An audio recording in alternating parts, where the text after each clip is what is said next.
Hello beautiful soul! Welcome back to my channel. This is my channel. I'm from Japan, Kabayan Cancer. This reading is for you. Paano nakakonect sa'yo? Tingnan natin. Hindi ko na-explain ha. Kasi lagi naman natin itong ginagawa. Anong intention niya sa'yo? Anong nararamdaman niya sa'yo? Behavior, your feelings, yung hidden ng connection na ito, at yung advice. Siyempre sa mga gusto ng clarity sa connection na ito, kuha pa rin tayo ng mga clarity at sa mga nagkahiwalay. Ayan. Mga messages na nais malaman, no? Tingnan natin. Tao na ako na kay Cancer, kapatid, anak, magulang, karelasyon, kaibigan, pamilya, ano ang nararamdaman mo kay Cancer?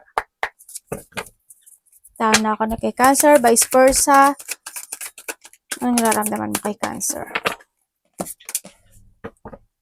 Devil? Tingnan natin.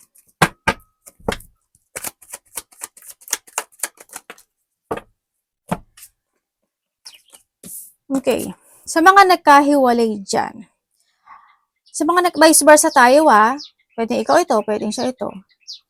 Nararamdaman niya sa'yo is, sa mga nagkahiwalay yun, nilinglang mo daw siya, napaka-toxic mo, sinungaling, ganyan. Kahit na doon yung point na pinahalagahan ka niya, minahal kita, pero masyado ka makasarili, naging sakim, naging, sarili mo na inisip mo actually, ganun. Nilinglang mo ako, ganyan. Naging manipulative. Yun ang nararamdaman niya sa'yo. Vice versa vice versa. Sa mga nagkahiwalay ito. Sa mga walang third party connection, no? Yan. Siyempre, kung sa mga bago kayo, kung may mga bago kayo nakakausap dito, ingat na lang kayo kasi hindi good yung connection. Pwede may connection siya sa iba or nandun yung hindi maganda yung thinking niya about sa, tawag dito? Intention niya sa'yo sa nararamdaman niya sa'yo. Ingat na lang din. Sa mga walang third party relationship, ang nararamdaman niya sa'yo, andun naman yung love, andun yung care ng sitwasyon. Yun nga lang, may mga time lang siguro na nagkakaroon ng pagdududa or nandun yung nagkakaroon ng mga either na ma-manipulate siya ng connection or na minamanipulate mo siya or minamanipulate ka niya, vice versa.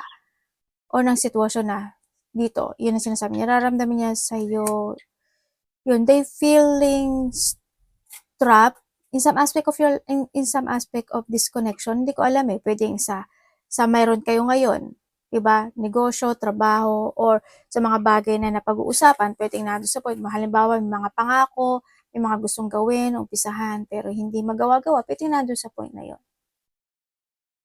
Yung parang nandun yung point na pagka siguro ginusto mo, pag ayaw mo, maaaring nandun sa point na yun. Vice versa. So, may mga third party connection. So, may mga third, yan na mo, devil na devil ang lumalabas diba? They feel pain. Ganun din sa mga nagkahiwalay. They feel pain. Sa mga sa mga, sa mga hindi, walang third party, baka magkaroon kayo ng hindi pagkakaunawaan na. Habaan nyo lang yung pasensya nyo. No? Dito sa sitwasyon. Sa may mga third party, yun din, nandun yung pakiking sakim at makasarili ng isa dito. Nandun talaga yung sinungaling, panglilinglang, pandaraya. Yun ang sinasabi dito. Sa mga single naman dyan, ewan ko sa inyo, bakit ganito kayo? Tamadis lang? Parang nandun kayo sa point na wala naman kayong ginagawa Parang you do your best lang. Ganun. Parang you're stuck, you're trapped, or trap. O ganun. Parang nandun sa point na ayaw mo magkikilos, ayaw mo mag-isip, ayaw mo ganito, ayaw mo ganyan, ayaw mo ganun. Hindi ko alam kung may hinihintay ka ba or I don't know, parang may mga doubt or you're taking a pause for a while, ganyan. Anak, dito ka sa anak. Intention niya sa'yo. Taon na ako connect kay Cancer, vice versa, ano ang intention niya sa'yo? So, iba dito, toxic yung connection So, may mga third party, alam niyo na yan. Yes, there's a disappointment and third party connection dito. Kumbaga, nararamdaman niya sa'yo is para mas mahalaga pa yung sarili mo o yung isang tao sa kanya. Kumbaga, nandun din may mga pangako na hindi natutupad. Aray ko, anak! Kinakagat ako ng anak ko. Intention mo kay Cancer. May mga blockage, no, sa connection. Anak, si mami yan, baluga.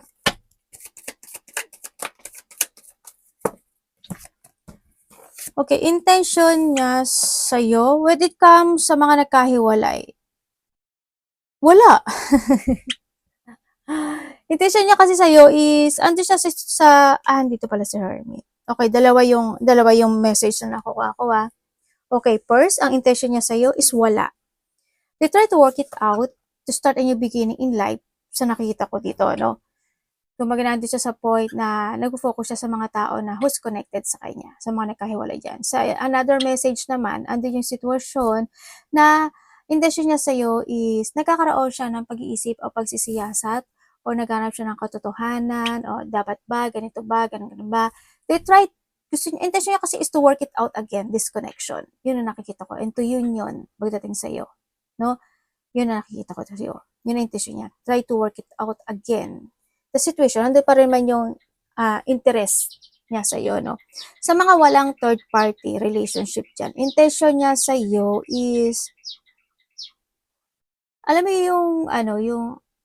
yung ibibigay ko yung lahat o ibibigay ko yung best ko pagdating sa connection na ito na maging parte ng mundo mo o parte ng buhay mo. Kumbaga, you are my world. Yan, doon sa point na yon. Intention niya is, yan, to make a new plan again, to think about a new plan, kung may mga bagay o sitwasyon na need to recover, I try to work it out, mga ganong sitwasyon.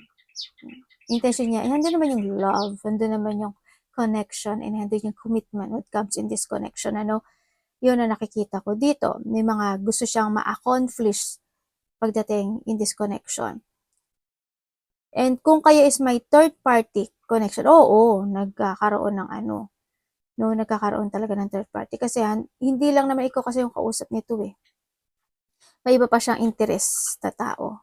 At alam ko na alam mo naman din siguro to. Kumbaga, ito yung tao na to may hindi ko alam kung if you or this person is may pagka-immature. Kumbaga, nandito siya sa point na pag nagkaroon siya ng pagkakamali, pipilitin niyang i-recover ito and then again na naman mga ganang sitwasyon. Kasi this is a world. Nandun siya sa point na dalawang sitwasyon. Ganun. Anong behavior mo kay Cancer? Tao na ako na kay Cancer. Anong behavior mo kay Cancer? Teka lang, ayusin ko yung iPad. Baka mapindot ng mga anak ko marunong magpindot ng iPad. Hindi ko alam bakit. Behavior. The world and the world, oh. May travel ba kayo? May ba dito may travel, ano?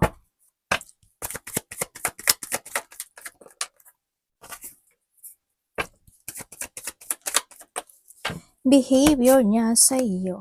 Okay, sa mga nagkahiwalay dito, behavior niya sa iyo, wala rin. Kasi, anto sa point na hindi naman din na siya interesadong kausapin ka or ikaw ito, ha? Yun. Wala.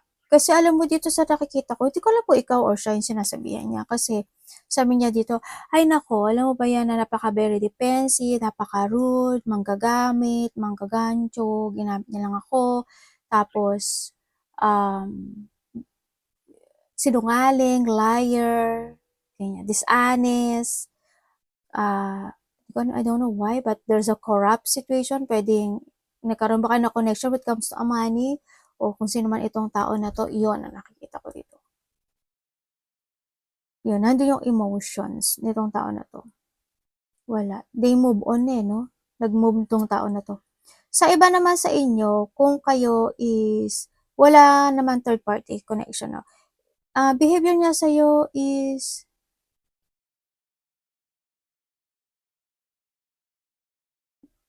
to follow what you said. Yun.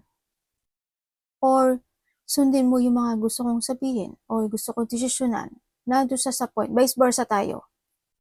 Yun na yung nakikita ko dito. Pero bakit kaya nagsisinungaling? Hindi ko lang maintindihan. May nagsisinungaling. Sana hindi ikaw. Baka sa third party yun, ano. Okay, punta muna tayo sa third party na. So, may mga third party, yes, may nagsisinungaling po. Ganon din naman sa mga nagkahiwalay, ano, nagsisinungaling. Nandito yung tao, when it comes to behavior, wala eh, ipapaniwalain ka niya sa gusto niyang sabihin sa'yo.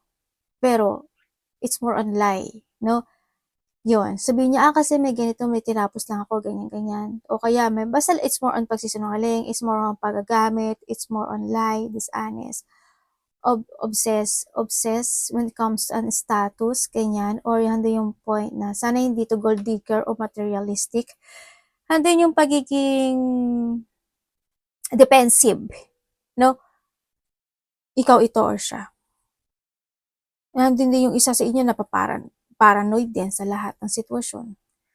Ganyan. Nandun din yung mga sa mga kung nagkakaaway o nagkakaroon ng gulo o mga nagkahiwalay o may mga third party talaga, talaga yung mga pang-iinsulto, naiinsulto ng sitwasyon. Yun ang nakikita ko dito.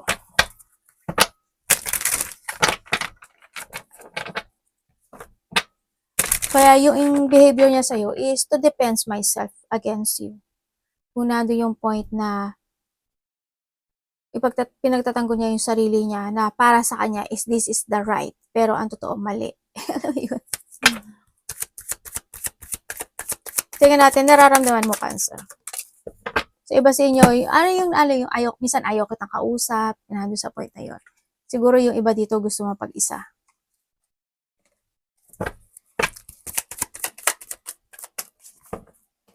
Okay, nararamdaman mo sa kanya. Nararamdaman mo sa kanya, vice versa, marami siyang iniisip, no, nandun siya sa point na palagi siyang marami siyang iniisip, marami siyang gustong solusyonan, marami siyang gustong baguhin, marami siyang gustong aksyonan, marami siyang gustong i-relieve, mga ganon. Kumbaga, nandun din yung point na malakas din yung paniniwala niya na magiging maayos ang lahat at mariresolbahan ang lahat. Yun ang nakikita kong nararamdaman mo sa kanya, sa mga walang third party. Sa mga may third party naman, ang nararamdaman mo sa kanya, yun, there's a sadness situation, you know? There's a sadness situation. Either ikaw ito or siya, nandun yung pag-iwan din sa ere, may mga bagay na you feel rejected. Ganon din sa mga may third party. You feel rejected or you feel abandoned in this connection. Nandun yung hardship when it comes sa connection na ito na nararamdaman mo sa kanya. Na you try to heal the situation, or kung mga nagkahiwalay na kayo, is pinipilit mo na i-heal yung sarili mo this time. Sa mga may third party, alam mo yung pinag-iisipan mo na talaga na, is it worth it? Kailangan pa bang mag-heal with my own?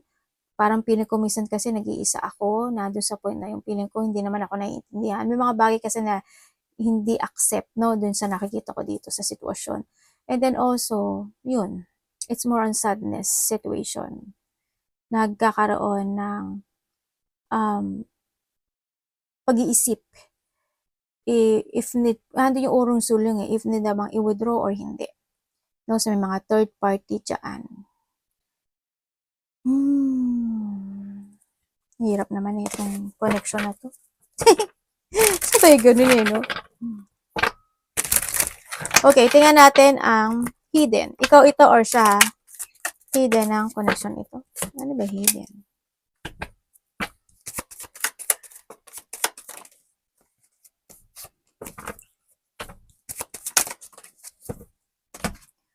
Okay, hidden ng connection na ito. Itong nakukuha kong energy, ang nakikita ko kasi sa kanya, very intuitive yung tao na to, no? Ano siya siya yung tao na they always want to see the fact of the situation. Yun na nakikita niya. Kung tama ba yun o mali, kailangan ba or hindi, nandun sa point na yun. Hindi siya talagang masyado niyang pinag-iisipan yung mga bagay-bagay o sitwasyon sa buhay. No, nandun siya sa point na yun, inaalam niya talaga maigi.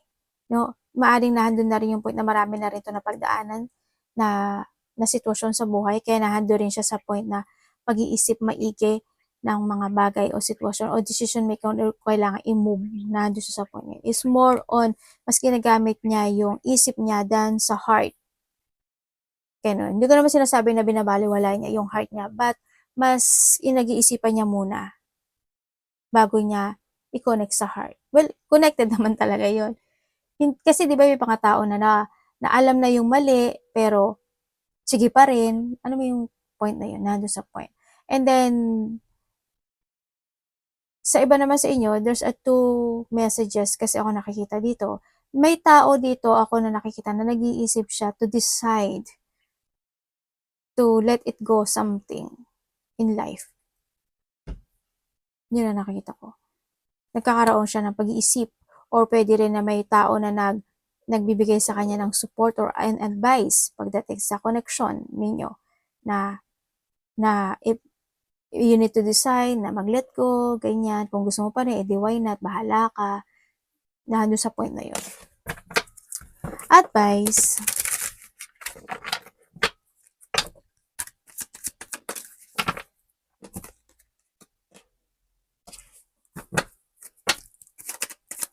Feeling rejected yung iba, no? Kumbaga iba na loss of thought. Okay, when it comes sa advice, we have the 9-9, no?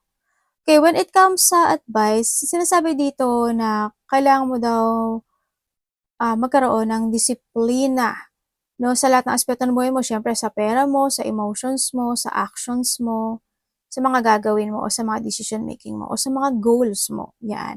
And then sinasabi rin dito, mag-focus ka lang daw sa mga pangarap mo sa buhay. Mag-explore ka lang na mag-explore. Try to progress, be adventurous, mag-forward ka sa mga plano mo, and share yun, spread your wings and fly high. The more experience na magkakaroon ka, the more na magsasucess ka sa buhay mo, no? Yun, take it action also. Take it action, be prepared, ganyan, move on. And then also, keep moving to reach your goal. Ang sinasabi rin dito, no?